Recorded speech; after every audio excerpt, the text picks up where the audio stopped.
Hello students, हम discuss कर रहे हैं कॉर्टिकोस्टेरॉइड्स और इसी लेक्चर के फर्स्ट पार्ट में हमने ये देखा था कि किस तरह से एसीटीएच एडिनोकॉर्टिकोट्रोपिक हार्मोन जो कि हमारा एंटीरियर पिट्यूटरी रिलीज करता है उसके थ्रू किस तरीके से एड्रेनल मेडुला की जो outermost layer zona glomerulosa है मिनरलोकॉर्टिकॉइड की सिंथेसिस होती है जिसको हम क्या बोलते हैं एल्डोस्टेरोन। तो हम वो पूरा डिटेल में हम देख चुके हैं किस तरीके से जोना ग्लोमेरुलोसा के अंदर एल्डोस्टेरोन बनता है और फाइनली रिलीज होके सर्कुलेशन में जाता है और फिर जाके वो अपने टारगेट ऑर्गन जो कि क्या है आपका नेफ्रॉन का डिस्टल कॉन्वोल्यूटेड ट्यूब्यूल उस पे जाके सोडियम वाटर रिटेंशन करवाता है। वो पूरा डिटेल में हम देख चुके हैं। ठीक है, अब आज जो हम डिस्कस करने जा रहे हैं हम एसीटीएच का एक्शन देखेंगे सेकेंड लेयर पे जो कि कौन सी है हमारी जोना फैसिकुलेटा। तो सबसे पहले एक बार क्विकली देख लेते हैं। हालांकि मैं बता दूं ये सारे लेक्चर क्या है प्रीवियस का कॉन्टिन्यूएशन है,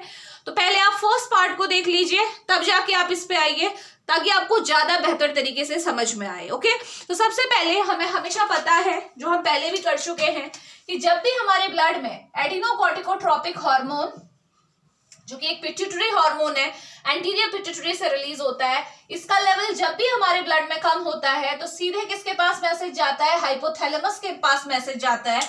और हाइपोथैलेमस अपने अंदर प्रेजेंट पैरावेंट्रिकुलर न्यूक्लियस से एक स्पेसिफिक हार्मोन को रिलीज करता है जिसका नाम क्या है, सीआरएच, कॉर्टिकोट्रोपिन रिलीजिंग हार्मोन। ये जो हार्मोन है ये क्या करता है, फटाफट से ब्लड सर्कुलेशन के थ्रू ट्रैवल करता हुआ एंटीरियर पिट्यूटरी पे पहुंचता है और एंटीरियर पिट्यूटरी में एक स्पेशल टाइप की सेल होती है जिसका नाम है कॉर्टिकोट्रॉप्स, और इन सेल्स को एक्टिवेट करता है और ये सेल अपने अंदर से क्या रिलीज कर देती हैं, एसीटीएच को रिलीज कर देती हैं और एसीटीएच आपका सर्कुलेशन में बढ़ जाता है। यही प्रोसेस है एसीटीएच के रिलीज होने की। ठीक है, अब जो ये एसीटीएच हमारे सर्कुलेशन में आ चुका है अब ये क्या करेगा आपका, ऑब्वियसली इसे मैं ग्रीन कलर से ही दिखा रही हूँ, ये एसीटीएच है जो हमारे सर्कुलेशन में आ चुका है। अब ये क्या करेगा, अपने टारगेट को ढूंढेगा और इसका टारगेट क्या है, ये एड्रेनल ग्लैंड है जिसमें मैंने पहले ही बताया था कि दो पार्ट होते हैं एड्रेनल ग्लैंड को जब भी हम देखते हैं। आउटर पार्ट क्या है आपका कॉर्टेक्स, इनर पार्ट क्या है मेड्यूला। तो ये बीच में जो आपको रेड कलर के डॉट्स दिख रहे हैं ये मेड्यूला पार्ट है, ठीक है, जिससे एड्रेनलिन बनता है। प्रीवियस लेक्चर में हमने डिटेल में देखा है सारा कुछ। और ये जो तीन लेयर है अलग अलग कलर से मैंने डिनोट की है। सबसे आउटर क्या थी, जोना ग्लोमेरुलोसा, जब हम ऑलरेडी डिस्कस कर चुके हैं। अब हम आज डिस्कस करने जा रहे हैं सेकेंड लेयर जो कौन सी है आपकी, जोना फैसिकुलेटा। ठीक है, और इसके अंदर की लेयर कौन सी है, तीसरी ब्लैक कलर वाली, जोना रेटिकुलरिस, जो कि नेक्स्ट में हम देखेंगे। ठीक है, तो अब हमें मतलब है जोना फैसिकुलेटा से, तो मैं इसी लेयर में प्रेजेंट एक सेल को ओपन करके दिखा रही हूं। ठीक है, सपोज ये वो सेल है, ब्लू कलर से दिखाई है ना, चलिए ये वो सेल है, ओपन हो गई है। ठीक है, जोना फैसिकुलेटा की एक सेल ओपन करी है मैंने, क्योंकि पूरी लेयर है तो नंबर ऑफ सेल्स होंगी, हर एक सेल में इंडिविजुअल इफेक्ट आएगा। तो क्या होता है देखो, जोना फैसिकुलेटा में इस तरीके से हमारे क्या होते हैं, रिसेप्टर प्रेजेंट होते हैं किसके, एसीटीएच के। ठीक है,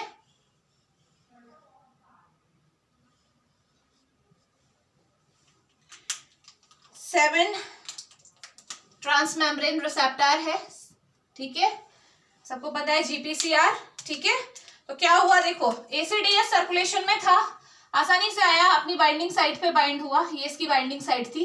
जैसे ही अपनी बाइंडिंग साइट में बाइंड हुआ तो ये रिसेप्टर जीपीसीआर है और कौन सा पाथवे फॉलो करता है, सेम जो ना हमेशा एसीटीएच का जो रिसेप्टर होगा चाहे वो ग्लोमेरुलोसा में हो, फैसिकुलेटा में हो, चाहे रेटिकुलरिस में हो, सेम ही पाथवे फॉलो करेगा जो क्या है, साइक्लिक एएमपी पाथवे। डिटेल में हमने देखा था ना साइक्लिक एएमपी पाथवे। ठीक है, तो क्या हुआ देखो, ये इससे बाइंड हुआ, बाइंड होने की वजह से अंदर आपकी जो जीएस प्रोटीन थी ये एक्टिवेट हो गई। इसके एक्टिवेशन की वजह से क्या हुआ, ये मेम्ब्रेन में प्रेजेंट जीएस प्रोटीन की जो अल्फा सब यूनिट है वो जीटीपी के साथ एडिनाइलाइट साइक्लेज के पास जाएगी जो कि मेम्ब्रेन में प्रेजेंट है। तो एकदम से क्या होगा आपका, एडिनाइलाइट साइक्लेज क्या हो जाएगा, एंजाइम एक्टिवेट हो जाएगा। जैसे ही एंजाइम का एक्टिवेशन हुआ तो यहाँ जो सेल के अंदर जो एटीपी था वो किस में कन्वर्ट हुआ, साइक्लिक एएमपी में कन्वर्ट हुआ।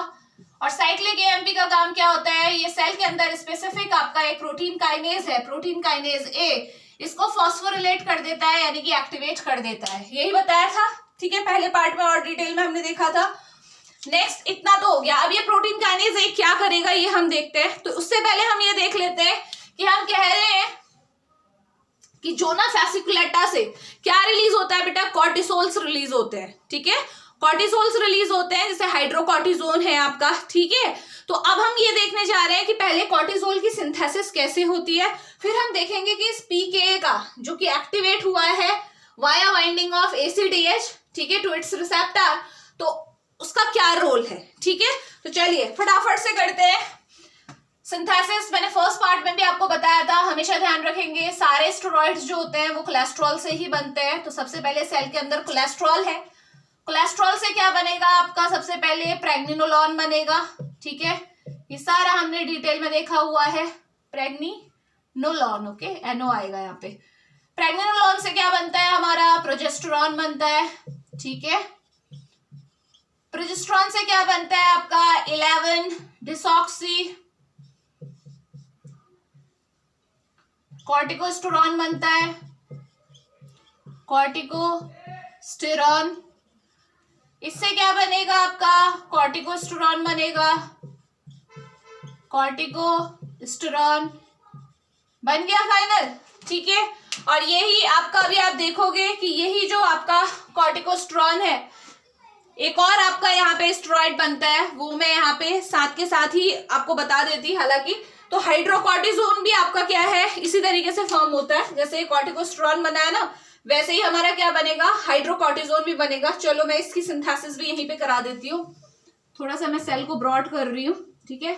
दूसरा आपका कॉर्टिजोन कैसे बनता है, हाइड्रोकॉर्टिजोन, वो भी मैं आपको दिखा देती हूँ सेल के अंदर, करें, ठीक है।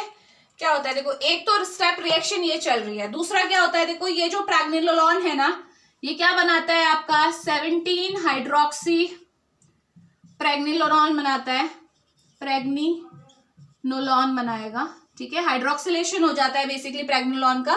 तो प्रेग्निनोलॉन के दो पाथवे हो सकते हैं, या तो प्रेग्निनोलॉन से प्रोजेस्टेरॉन बनेगा, या फिर इससे क्या बनेगा 17 हाइड्रोक्सी प्रेग्निनोलॉन बनेगा ना। जो 17 हाइड्रोक्सी प्रेग्निनोलॉन है ये क्या बनाता है आपका, देखो ये बनाता है आपका 11 डिसॉक्सी हाइड्रोकॉर्टिजोन, हाइड्रोकॉर्टिजोन, ठीक है। और 11 डिसॉक्सी हाइड्रोकॉर्टिजोन से क्या मिल जाता है हमें, हाइड्रोकॉर्टिजोन मिल जाता है। तो ये समझ में आ गया हाइड्रोकॉर्टिजोन कैसे बना, ठीक है। तो ये कॉर्टिकोस्टेरॉन बना, हाइड्रोकॉर्टिजोन बना, दोनों की सिंथेसिस आपको समझ में आ गई। ये दोनों ही क्या है आपके सेल के अंदर बन रहे हैं, ठीक है। अगर पर डे के हिसाब से देखूं तो हाइड्रोकॉर्टिजोन आपका लगभग 10 mg बनता है पर डे, ठीक है, अगर दोनों का रेशियो आप देखो, और ये बनता है आपका 0.125 mg पर डे, ठीक है। तो ये पता होना चाहिए कि दोनों बन रहे हैं, दोनों ही आपके क्या है, कॉर्टिसोल्स है, ठीक है।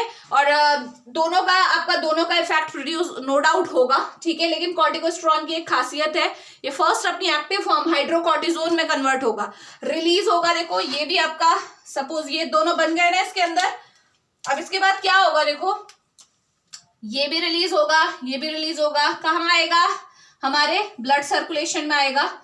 हाइड्रोकॉर्टिजोन तो क्योंकि एक्टिव है, ठीक है, एक्टिव फॉर्म है, तो ये अपने रिसेप्टर से बाइंड होकर अपना इफेक्ट प्रोड्यूस कर सकता है। लेकिन जो कॉर्टिकोस्टेरॉन है ये इनएक्टिव होता है एज सच, तो ये लीवर में जाएगा, लीवर में सबसे पहले इसका हाइड्रोक्सिलेशन होगा, यानी कि कॉर्टिकोस्टेरॉन से हाइड्रोकॉर्टिजोन बनेगा और तब जाके इफेक्ट आएगा। समझ में आ रहा है, ठीक है। तो ये आपको पता होना चाहिए कि दोनों एक रेशियो में रिलीज होते हैं, हाइड्रोकॉर्टिजोन ज्यादा है, कॉर्टिकोस्टेरॉन कम है। कैसे सिंथेसिस हुई अंदर समझ में आया।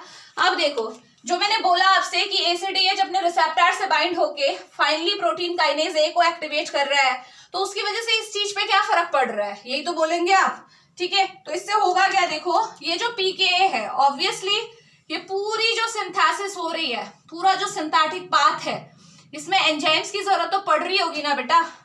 यहाँ पे भी एंजाइम चाहिए, यहाँ पे भी एंजाइम चाहिए, यहाँ भी एंजाइम चाहिए। तो ये जो पीकेए है ना, ये इन सारे एंजाइम्स को क्या करता है, आपका एक्टिवेट करने का काम करता है। जब ये प्रोटीन काइनेज ए का एक्टिवेशन होता है तो इस सिंथेटिक पाथवे में जो एंजाइम इन्वॉल्व हैं उनका भी क्या हो जाता है, आपका एक्टिवेशन हो जाता है। तो आप जानते हो without enzyme this synthetic reaction is not possible. Okay, तो क्या होगा, पीकेए के एक्टिवेशन की वजह से ये पूरी सिंथेटिक रिएक्शन कंप्लीट हो पाएगी, कॉर्टिकोस्टेरॉल हाइड्रोकॉर्टिजोन दोनों बनेंगे और तभी जाके ये आपके रिलीज होके सर्कुलेशन में आएंगे। समझ में आ गया एसीटीएच का रोल? ठीक है, तो एसीटीएच की वजह से फर्स्ट ऑफ ऑल सिंथेसिस में हेल्प मिली, साथ ही साथ जब भी एसीटीएच जोना फैसिकुलेटा में प्रेजेंट अपने रिसेप्टर से बाइंड होगा तो जो सेल के अंदर कॉर्टिकोस्टेरॉल हाइड्रोकॉर्टिजोन बनेंगे तो सही, साथ ही साथ उनका रिलीज भी हो जाएगा इनटू द ब्लड सर्कुलेशन। समझ में आ गया? तो टुगेदर मैं इन दोनों को क्या बोलती हूँ, इन्हें मैं बोलती हूँ कॉर्टिसोल। ठीक है, और दोनों का मैंने आपको डिफरेंस बता दिया है। ठीक है, तो ये जो कॉर्टिसोल है, ठीक है, इसे मैं किस कलर से दिखा रही हूँ, ब्लू कलर से दिखाते हैं। चलिए, कॉर्टिसोल कहाँ आ गए, हमारे ब्लड सर्कुलेशन में आ चुके हैं। ठीक, अब हम देखें कॉर्टिसोल क्या करेगा। ठीक है, कॉर्टिसोल हाइड्रोकॉर्टिजोन डायरेक्ट इफेक्ट दिखाएगा, कॉर्टिकोस्टेरॉल क्या करेगा, सबसे पहले हाइड्रोकॉर्टिजोन में कन्वर्ट होगा इन लीवर और तब जाके अपना इफेक्ट दिखाएगा। समझ में आ गया? तो सर्कुलेशन में कॉर्टिसोल आ चुका है। अब हम देखने जा रहे हैं कि कॉर्टिसोल के इफेक्ट क्या आते हैं बॉडी में, डिफरेंट डिफरेंट पार्ट पे क्या क्या इसके रेस्पॉन्स हमें देखने को मिलेंगे। ठीक हो गया? चलिए, तो एक काम करती हूँ मैं, ये जो कॉर्टिसोल है मैं ब्लड सर्कुलेशन में यहाँ दिखा दे रही हूँ। देखो, ये आ गया सर्कुलेशन में, दिख रहा है ना, ब्लू कलर से जो दिख रहा है ये क्या है, हमारा कॉर्टिसोल। ठीक, सिंथेसिस वगैरह सब हम समझ चुके हैं। अब हमें क्या करना है, अब हमें इसके इफेक्ट को डिस्कस करना है। सर्कुलेशन में कैसे आया, सबको समझ में आ गया? चलिए,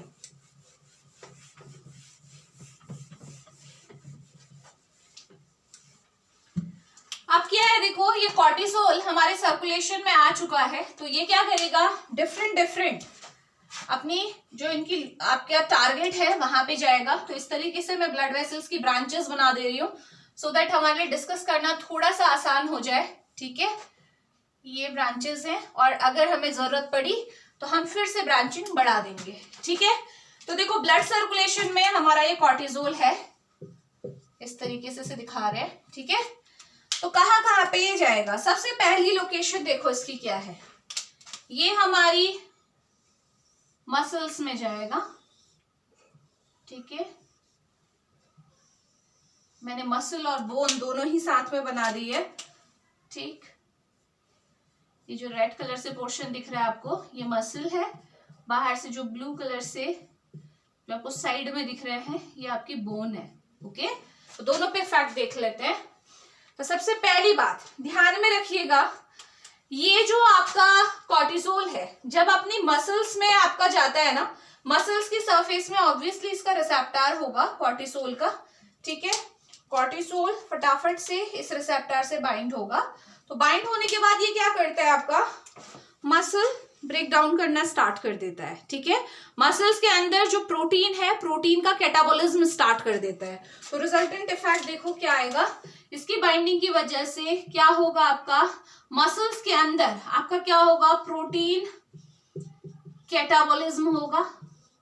कैटाबॉलिज्म मतलब क्या होता है, ब्रेक डाउन ना, एनाबॉलिज्म मतलब फॉर्मेशन है ना, अमीनो एसिड का जुड़ के आपका प्रोटीन बनाना, वो एनाबॉलिज्म है। कैटाबॉलिज्म मतलब जब प्रोटीन टूट के अमीनो एसिड दे रहा है। ठीक है, तो इसने क्या किया, कॉर्टिसोल की वजह से क्या हुआ, प्रोटीन जो मसल्स के अंदर जो प्रोटीन थी उसमें कैटाबॉलिज्म स्टार्ट हो गया, यानी कि जो मसल्स के अंदर जो प्रोटीन थी वो टूट रही है। तो इसकी वजह से क्या होगा बेटा, जो ब्लड सर्कुलेशन में अमीनो एसिड का लेवल बढ़ जाएगा, बढ़ेगा या नहीं बढ़ेगा बताओ, ब्लड में आपका अमीनो एसिड का लेवल बढ़ गया क्योंकि प्रोटीन टूट रही है मसल्स में, तो क्या मिलेगा, अमीनो एसिड ही हमें मिलेगा। साथ ही साथ ये जो बोन्स दिख रही हैं आपको, बोन्स में भी क्या होता है, आपका बोन्स में भी सेम यही प्रोसेस होती है, प्रोटीन कैटाबॉलिज्म होता है।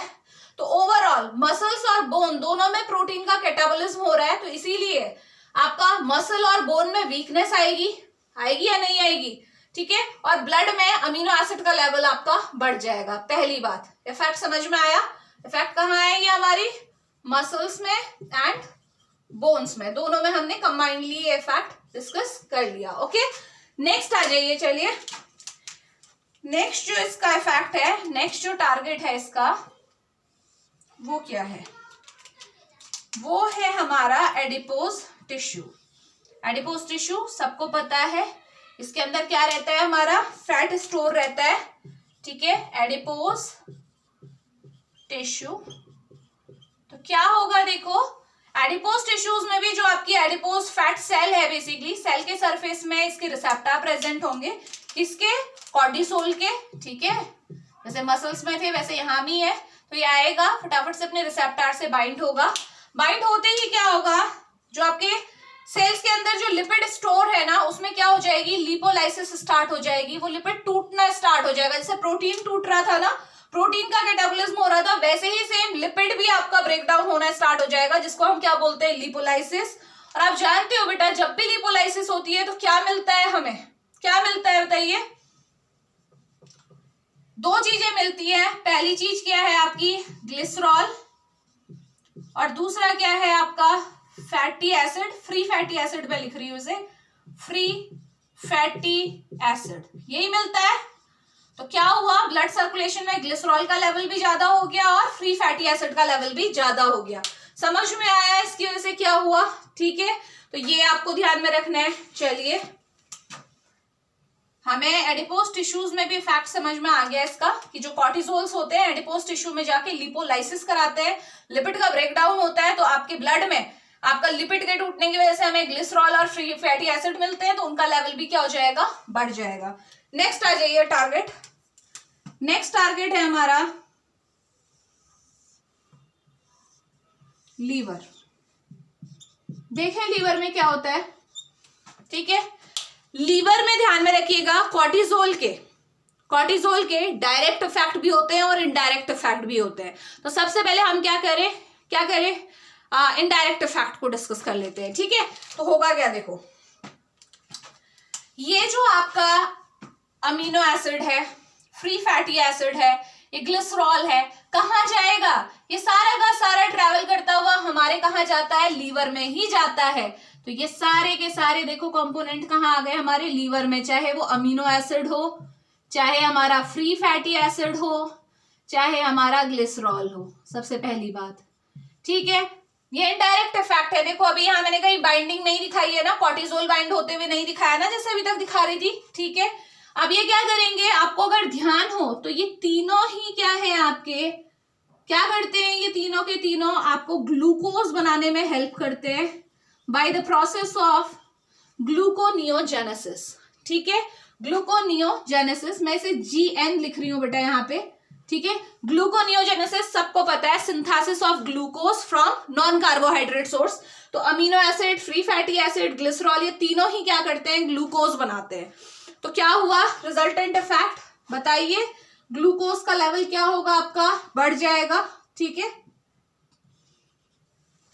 लीवर के अंदर क्या हो गया? ग्लूकोज का लेवल बढ़ गया, तो बाहर भी सर्कुलेशन में भी ऑब्वियसली लीवर से कहाँ जाएगा? ग्लूकोज आपका सर्कुलेशन में भी जाएगा, तो ग्लूकोज लेवल आपका बढ़ा हुआ आपको दिखेगा। नेक्स्ट जो आपका इनडायरेक्ट इफेक्ट है वो क्या है, ये भी मैं बता दूं, कि जो हमारा क्या है, जो हमारे कॉर्टिसोल्स होते हैं ना बेटा, कॉर्टिसोल की एक और खासियत है, अपने रिसेप्टर के थ्रू तो ये इफेक्ट प्रोड्यूस करेंगे ही, यहाँ इनके भी रिसेप्टर है, ये कॉर्टिसोल के अपने रिसेप्टर्स भी हैं, इनके थ्रू तो इफेक्ट आएगा ही, जो कि डायरेक्ट इफेक्ट है, इसलिए मैं उसे बाद में डिस्कस करूंगी। लेकिन ये क्या करते हैं, लीवर में प्रेजेंट जो हमारे एड्रेनर्जिक रिसेप्टर है ना, अल्फा रिसेप्टर, अल्फा 1 रिसेप्टर, इनकी सेंसिटिविटी को क्या करते हैं? बढ़ा देते हैं। कॉर्टिसोल एड्रेनर्जिक रिसेप्टर की सेंसिटिविटी को बढ़ा देते हैं, तो होगा क्या, जब भी एड्रेनलिन या नॉर एड्रेनलिन आएगा और अल्फा 1 से बाइंड होगा, तो अब बाइंडिंग क्या होगी? और भी ज्यादा होगी, क्योंकि सेंसिटिविटी बढ़ चुकी है ड्यू टू कॉर्टिसोल, ठीक है। तो उसकी वजह से क्या होगा? एड्रेनलिन आएगा, सपोज ये नॉरएपिनेफ्रिन है, ठीक है, नॉरएपिनेफ्रिन आया, अपने रिसेप्टर से बाइंड हुआ, तो और आप जानते हो जब भी नॉरएपिनेफ्रिन अल्फा 1 रिसेप्टर से बाइंड होता है तो प्रोसेस क्या होती है? क्या होती है? ग्लाइकोजेनोलाइसिस, ग्लाइकोजेनोलाइसिस, यानी कि ग्लाइकोजन का टूटना। और ग्लाइकोजन जब टूटता है बेटे क्या मिलता है? क्या मिलता है? ग्लूकोज ही तो मिलता है। ठीक है। तो इन दोनों इफेक्ट की वजह से, जो इनडायरेक्ट इफेक्ट है उनकी वजह से क्या हुआ, जो ग्लूकोज लेवल है वो बढ़ गया, बढ़ा ना। यहां इनने क्या किया, ग्लूकोनियोजेनेसिस के थ्रू ग्लूकोज बनाया, और जो इसने, क्योंकि कॉर्टिसोल ने क्या किया था, अल्फा 1 रिसेप्टर की सेंसिटिविटी को बढ़ा दिया था, तो नॉरएपिनेफ्रिन फटाफट से आके बाइंड होके और अच्छा इफेक्ट प्रोड्यूस करेगा, जो कि क्या है, ग्लाइकोजेनोलाइसिस। और ग्लाइकोजन टूटेगा, जो कि स्टोर्ड फॉर्म है ग्लूकोज की, ग्लाइकोजन टूटेगा तो क्या मिलेगा बेटे, ग्लूकोज ही मिलेगा। तो दोनों की वजह से ग्लूकोज का लेवल आपका बढ़ गया। समझ में आ रहा है? ठीक। अब मैं डायरेक्ट इफेक्ट भी यहाँ डिस्कस कर लेती हूँ कि कॉर्टिसोल खुद से डायरेक्टली क्या कर सकता है। कॉर्टिसोल आएगा, लीवर में प्रेजेंट अपने रिसेप्टर से बाइंड होगा, ठीक है। ये लीवर में प्रेजेंट जब अपने रिसेप्टर से बाइंड होता है ना, तो ये जो प्रोसेस को इनिशिएट करता है वो है ग्लाइकोजेनेसिस। ग्लाइकोजेनेसिस, और कैसे करता है, ग्लाइकोजेनेसिस में जो आपकी प्रोसेस है, ग्लाइकोजेनेसिस मतलब ग्लूकोज से ग्लाइकोजन का बनना, तो उस प्रोसेस में जितने भी एंजाइम आपके इन्वॉल्व होते हैं ना, वो ये जो है कॉर्टिसोल उन एंजाइम्स को क्या करता है, एक्टिवेट कर देता है। तो इसका मतलब ग्लाइकोजेनेसिस होगी, और ग्लाइकोजेनेसिस होगी तो आप जानते हो ग्लाइकोजेनेसिस का मतलब कि ग्लूकोज आपका ग्लाइकोजन में बदलेगा, ठीक है। ये जो ग्लूकोज है ये किस में बदलेगा, ग्लाइकोजन में, जो कि स्टोर हो जाएगा लीवर में, ठीक है। ये प्रोसेस होगी। तो अब आप बोलोगे ये कॉन्फ्लिक्टिंग इफेक्ट है। देखो, अगर इनडायरेक्ट इफेक्ट के हिसाब से देखें, इन दोनों इफेक्ट की वजह से तो ग्लूकोज का लेवल बढ़ रहा था, लेकिन डायरेक्ट इफेक्ट की वजह से ग्लूकोज का लेवल कम हो रहा है। क्यों? क्योंकि ग्लूकोज ग्लाइकोजन में बदल रहा है। बट ओवरऑल अगर आप कोर्टिकोस्टेरॉइड्स का इफेक्ट देखोगे तो जो इनडायरेक्ट इफेक्ट है वो डोमिनेट कर जाता है, और इसीलिए जो रिजल्टेंट इफेक्ट आपको देखने को मिलेगा वो ये होगा कि ब्लड में ग्लूकोज का लेवल आपका क्या होगा, बढ़ जाएगा। समझ में आ गया? हालांकि डायरेक्ट इफेक्ट की वजह से ग्लूकोज का लेवल कम हो रहा है, लेकिन ये दोनों इफेक्ट ज्यादा डोमिनेट कर जाएंगे, क्योंकि एड्रेनर्जिक सिस्टम भी आपका क्या हो रहा है, सेंसिटाइज हो रहा है। तो फाइनली जो रिजल्टेंट आपका कंक्लूसिव इफेक्ट आएगा वो क्या है, इंक्रीज ब्लड ग्लूकोज लेवल। इसीलिए कॉर्टिसोल की वजह से हाइपरग्लाइसीमिया होता है। ठीक हो गया, ग्लूकोज लेवल बढ़ जाता है। तो डायबिटिक पेशेंट में ये बहुत बड़ी प्रॉब्लम है। समझ में आ गया? ओके, नाउ लीवर में हमने इफेक्ट डिस्कस कर लिए। नाउ अब बात करते हैं इम्यून सेल्स की। ठीक है, हमेशा ध्यान रखेंगे ये हमारी कुछ सेल्स मैंने बनाई हुई है। सपोज ये हमारी टी सेल है, ये हमारी बेसोफिल है, ठीक है। नेक्स्ट आपकी ये हो गई मोनोसाइट्स, ठीक है। स्पेसिफिकली यही सेल्स हैं जिनमें इसका ज्यादा इफेक्ट आता है। तो होता क्या है, देखो हमें पता है जैसे बेसोफिल्स का काम क्या होता है, हिस्टामिन को रिलीज करना, ठीक है। मोनोसाइट हो चाहे आपकी टी सेल्स हो, ये क्या करती है, आपकी इंटरल्यूकिन्स, साइटोकाइंस को रिलीज करती है, ठीक है, जो कि इम्यूनिटी के लिए बहुत इंपॉर्टेंट है, क्योंकि इन्हीं साइटोकाइंस की वजह से बी सेल एक्टिवेट होती है, जिससे प्लाज्मा बी सेल बनती है आपकी बेसिकली, और एंटीबॉडी बनती है, ताकि कोई भी अगर बाहर से एंटीजन हमारी बॉडी में आ रहा है तो उसे बाहर इरेडिकेट किया जा सके। लेकिन ये जो कॉर्टिसोल होते हैं ना, ये कॉर्टिसोल इन सब से, टी सेल, बेसोफिल, मोनोसाइट, इनके सरफेस में प्रेजेंट रिसेप्टर से बाइंड होके इन सबको क्या कर देते हैं, आपके इन सारी सेल्स को क्या कर देते हैं, आप बोल सकते हो डिसेंसिटाइज कर देते हैं, ठीक है। यानी कि अब इन सेल्स को फर्क नहीं पड़ता। समझ में आ रहा है? ठीक है, होगा क्या, ये जो सेल है इनका काम क्या था, जो भी इनका फंक्शन था, यानी कि इम्यून सिस्टम में आप जानते हो इनका बहुत बड़ा रोल है, ठीक है। जब ये सेल्स डिसेंसिटाइज हो जाएंगी तो क्या आपका इम्यून सिस्टम प्रॉपर्ली वर्क करेगा? नहीं ना। तो यहाँ पे रिजल्टेंट इफेक्ट क्या आएगा, इम्यूनो सप्रेसेंट इफेक्ट आएगा, ठीक है। इम्यूनिटी सप्रेस हो जाएगी।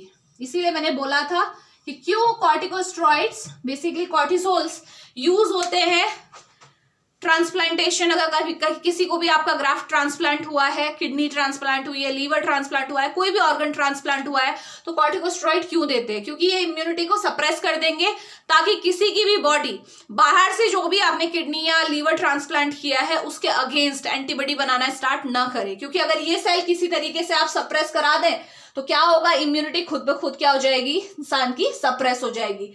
नाउ द लास्ट इफेक्ट जो कि इंपॉर्टेंट है वो क्या है, यहां पे मैं बता दूं उसे, ठीक है। चलिए, जो लास्ट इफेक्ट हमारा है वो कहाँ पे है? तो वो है हमारी स्मूथ मसल्स में। ये हमारी स्मूथ मसल है, ठीक है। अब देखते हैं स्मूथ मसल में क्या होता है। स्मूथ मसल में जो इफेक्ट आता है बेटे वो इनडायरेक्ट इफेक्ट ही है। कैसे है? स्मूथ मसल सेल में हमारे रिसेप्टर्स प्रेजेंट होते हैं किसके? एड्रेनर्जिक। जैसे यहाँ पे आपने देखा था ना कि एड्रेनर्जिक जो रिसेप्टर था अल्फा 1 उसको क्या कर दिया था? सेंसिटाइज कर दिया था। सेम इसी तरीके से कॉर्टिजोल क्या करते हैं? स्मूथ मसल सेल में भी जो हमारे अल्फा 1 रिसेप्टर होते हैं उन्हें सेंसिटाइज कर देते हैं। तो उसकी वजह से क्या होता है? फटाफट से जो हमारा नॉरएपिनेफ्रिन यहाँ पे बाइंड होगा, और जिसकी वजह से आप जानते हो अल्फा 1 रिसेप्टर की वजह से क्या होता है स्मूथ मसल्स में? जब भी अल्फा 1 से नॉरएपिनेफ्रिन बाइंड होता है तो रिजल्टेंट इफेक्ट क्या आता है बेटा? Vaso constriction. वेसल्स क्या हो जाती हैं आपकी? कॉन्स्ट्रिक्ट हो जाती हैं, और वेसल्स जब भी कॉन्स्ट्रिक्ट होंगी ब्लड वेसल्स तो उसकी वजह से क्या होगा? बीपी बढ़ जाएगा। ये आपका इफेक्ट है ऑन स्मूथ मसल सेल, ठीक है। इफेक्ट कॉर्टिजोल ने डायरेक्ट प्रोड्यूस नहीं किया। कॉर्टिजोल हाँ स्मूथ मसल सेल में इसके रिसेप्टर्स होंगे उनसे बाइंड होगा, लेकिन किया क्या उसने? अल्फा 1 रिसेप्टर्स को क्या कर दिया? सेंसिटाइज कर दिया, ताकि थोड़ा सा अमाउंट ऑफ नॉरएपिनेफ्रिन इनफ होगा इसको स्टिमुलेट करने के लिए। सेंसिटाइज करना मतलब यही तो होता है कि अगर थोड़ा सा भी नॉरएपिनेफ्रिन इस रिसेप्टर को मिलेगा तो बहुत अच्छा इफेक्ट प्रोड्यूस होगा, ठीक है, जैसे लीवर में हुआ था, ठीक है। तो क्या हुआ? नॉरएपिनेफ्रिन फटाफट से अल्फा 1 के पास गया, बहुत अच्छा रिस्पॉन्स आया, यानी कि वैसो कॉन्स्ट्रिक्शन हुआ और बीपी आपका बढ़ गया, ठीक है। अब मैंने स्टार्टिंग में फर्स्ट लेक्चर में आपसे बोला था कि जो कॉर्टिसोल्स होते हैं वो हमारे लॉन्ग टर्म स्ट्रेस मैनेजमेंट में हेल्प करते हैं। तो कैसे करते हैं? जब आपकी बॉडी किसी भी स्ट्रेसफुल सिचुएशन में होती है सपोज, ठीक है, तो क्या होता है? क्या होता है? आपको क्या चाहिए? आपके पीछे अगर कोई भी आप स्ट्रीट डॉग पड़ा है मान लीजिए, ठीक है, वो आपके पीछे पड़ा है, आपको डर लग रहा है कि ये मुझे काट न ले, ठीक है, तो आप क्या करोगे? रन करोगे, ऑब्वियसली भागोगे, ठीक है। तो उस टाइम पे आपको क्या चाहिए? आपकी स्केलेटल मसल्स में बहुत एनर्जी होनी चाहिए ताकि आप भाग सको, ठीक है। आपके हार्ट को बहुत ज्यादा आपका वो एनर्जी आपके स्केलेटल मसल्स को कौन देगा? ब्लड देगा। ब्लड कौन पंप करेगा? हार्ट पंप करेगा। तो आपको क्या चाहिए कि आपका हार्ट ज्यादा से ज्यादा ब्लड को पंप करे, पहली बात। दूसरी बात, जो आपकी ब्लड वेसल्स है उनका काम होता है आपका ब्लड की सप्लाई करने का। तो इमरजेंसी सिचुएशन में, ठीक है, ब्लड के फ्लो को आपका क्या करने के लिए?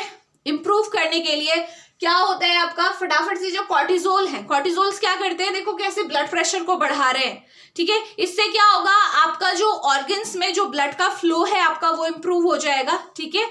और आसानी से, मैंने पहले भी आपको बताया है, जब हम स्ट्रेसफुल सिचुएशन में होते हैं तो हमें क्या चाहिए होता है कि जो हमारी सुपरफिशियल ब्लड वेसल है वो तो कॉन्स्ट्रिक्ट हो, लेकिन जो हमारी विजरल ऑर्गन्स हैं हमारे, स्पेशली जो बहुत ज्यादा इंपॉर्टेंट ऑर्गन है, वहां पे ब्लड सप्लाई ज्यादा हो जाए। तो यहाँ पे यही होगा, जो आपके सुपरफिशियल आपकी ब्लड वेसल्स हैं वहां पे कॉन्स्ट्रिक्शन हो जाएगा, लेकिन जो आपकी अंदर जो आपकी ब्लड वेसल्स है, जो आपकी आप बोल सकते हो हार्ट को सप्लाई हो रही है, स्केलेटल मसल को सप्लाई हो रही है, जो आपके विजरल ऑर्गन्स हैं उनको सप्लाई हो रही है, वो सप्लाई आपकी क्या हो जाएगी? इंप्रूव हो जाएगी, क्योंकि वहां वैसोडाइलेशन होगा। और ये अल्फा 1 रिसेप्टर के थ्रू यही होता है, ठीक है, ये हमारा इफेक्ट होता है। इसके अलावा आपको पता है जब आप भाग रहे हो तो उस टाइम पे आपको एनर्जी ज्यादा चाहिए, ठीक है। तो आपको देखो लीवर में जो आपका ग्लूकोज का लेवल आपके ब्लड में बढ़ रहा है, सो दैट आपकी सेल्स को ग्लूकोज मिलता रहे और फटाफट से उसका यूटिलाइजेशन होता रहे। आप जब दौड़ते हो तो आपकी बॉडी से आपको पता है कि फैट भी कम होता है, जैसे एक्सरसाइज कर रहे हैं फैट आपका टूट रहा है, तो ये देखो इसकी वजह से लिपोलाइसिस भी हो रही है, ठीक है, लिपिड भी ब्रेक हो रहा है। तो जो फैट है, फैट भी आपका यूज हो रहा है। अगर ग्लूकोज की कमी पड़ भी गई तो क्या होगा? फटाफट से जो फैट है, प्रोटीन है, ये टूटना स्टार्ट हो जाएगा, सो दैट ग्लूकोज आपका लीवर में फटाफट बनता रहे, ठीक है। तो इस तरीके से आपके कॉर्टिजोल आपके लॉन्ग टर्म स्ट्रेस मैनेजमेंट में आपको हेल्प करते हैं, ठीक हो गया। तो ये था ऑल अबाउट जोना फासिकुलेटा, किस तरीके से जोना फासिकुलेटा से आपका कॉर्टिकोस्टेरॉन रिलीज होता है और वो किस तरह जाके ऑर्गन लेवल पे अपना इफेक्ट प्रोड्यूस करता है। तो अब यहाँ से सारे इफेक्ट से आपको ये बात क्लियर समझ में आ गई होगी कि अगर किसी भी इंसान की बॉडी में इनका लेवल ज्यादा है, कॉर्टिजोल का लेवल ज्यादा है, तो क्या होगा? प्रोटीन कैटाबोलिज्म हो रहा है बोन्स में, मसल्स में, तो मसल वीकनेस भी आएगी, साथ में बोन्स में ऑस्टियोपोरोसिस स्टार्ट हो जाएगी, बोन का ब्रेकडाउन होना स्टार्ट हो जाएगा, लिपिड टूट रहा है, ठीक है, लिपिड का आपका डिपोजिशन जो हो रहा है वो आपका क्या होगा? कम होगा। लेकिन कॉर्टिकोस्टेरॉइड्स के साथ एक प्रॉब्लम है, मेजर जो आपके एडिपोज टिश्यूज हैं, हाँ वहां पे लिपोलाइसिस होती है, लेकिन बॉडी के कुछ ऑर्गन्स ऐसे होते हैं ना, कुछ पार्ट ऐसे होते हैं सॉरी, जहां पे ये फैट डिपॉजिट करना स्टार्ट कर देता है। ठीक है, ये इसका एडवर्स इफेक्ट है जो इससे बहुत कॉन्ट्राडिक्टरी है। अभी आप देख रहे हो कि एडिपोज टिश्यूज में लिपोलाइसिस हो रही है, लिपिड टूट रहा है, लेकिन कुछ आपके पार्ट ऐसे हैं जहां पे लिपिड डिपोजिशन होता है, लाइक फेस। ठीक है, जब भी कॉर्टिकोस्टेरॉइड कॉर्टिसोल का लेवल ज्यादा होता है, फेस में आपका फैट डिपॉजिट होने लगता है। आपका जो हम्प एरिया है, ठीक है, वहां पे आपका क्या होता है, फैट डिपॉजिट होने लगता है। ठीक है, तो और लिप्स के अराउंड आपका फैट डिपॉजिट होने लगता है। इसीलिए आप इसके एडवर्स इफेक्ट में भी देखोगे कि मून लाइक फेस हो जाता है, ठीक है, बफेलो हम्प हो जाता है और फिश लाइक माउथ हो जाता है। ये एडवर्स इफेक्ट इस वजह से है, तो ये आप ध्यान में रखिएगा। नेक्स्ट आपको पता है कि लीवर में ओवरऑल इफेक्ट यही है कि ग्लूकोज ज्यादा बन रहा है, तो ग्लूकोज का लेवल बढ़ने की वजह से हाइपरग्लाइसीमिया हो जाएगा, तो डायबिटिक पेशेंट के लिए बहुत ज्यादा ट्रबलसम सिचुएशन हो जाएगी।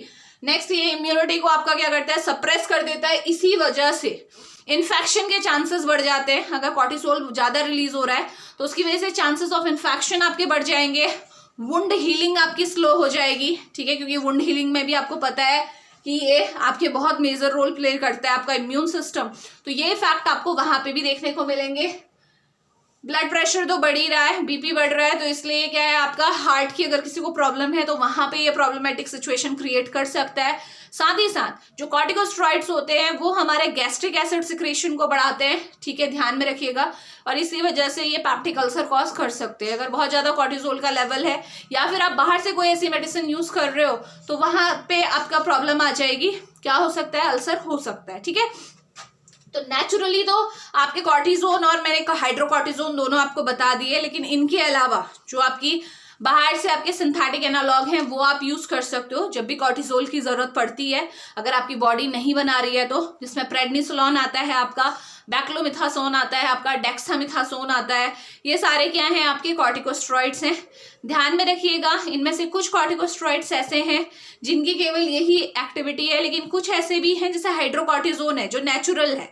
ये क्या करता है, ये एक्टिविटीज तो शो करता ही है, लेकिन साथ में जो आपका मिनरलोकॉर्टिकॉइड है यानी कि एल्डोस्टेरोन, जो कि जोना ग्लोमेरुलोसा से रिलीज होता है, उसके इफेक्ट को भी प्रोड्यूस करता है। क्या इफेक्ट था, सोडियम वाटर रिटेंशन। ठीक है, तो इसी के हिसाब से जो नए नए एनालॉग्स बनते गए, जैसे डेक्सामिथासोन है, बीटामिथासोन है, ये क्या है, इनमें जो मिनरलोकॉर्टिकॉइड एक्टिविटी कम है, यानी कि एल्डोस्टेरोन का इफेक्ट कम प्रोड्यूस करेंगे, यानी कि इनको लेने के बाद बॉडी में सोडियम वाटर रिटेंशन नहीं होगी, स्पेसिफिकली यही इफेक्ट प्रोड्यूस होंगे। समझ में आ रहा है?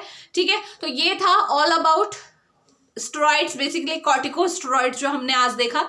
नेक्स्ट पार्ट में हम ये देखेंगे कि जोना जो रेटिकुलरिस है, जो कि थर्ड लेयर है आपकी, किसकी, यहां से हट गया है, थर्ड लेयर जो है आपकी एड्रिनल मेडुला की, उससे किस तरीके से सेक्स हार्मोन बनते हैं। ठीक है, और वो किस तरीके से अपने फंक्शंस को परफॉर्म करते हैं। ओके, तो मिलते हैं नेक्स्ट लेक्चर में। Thank you so much.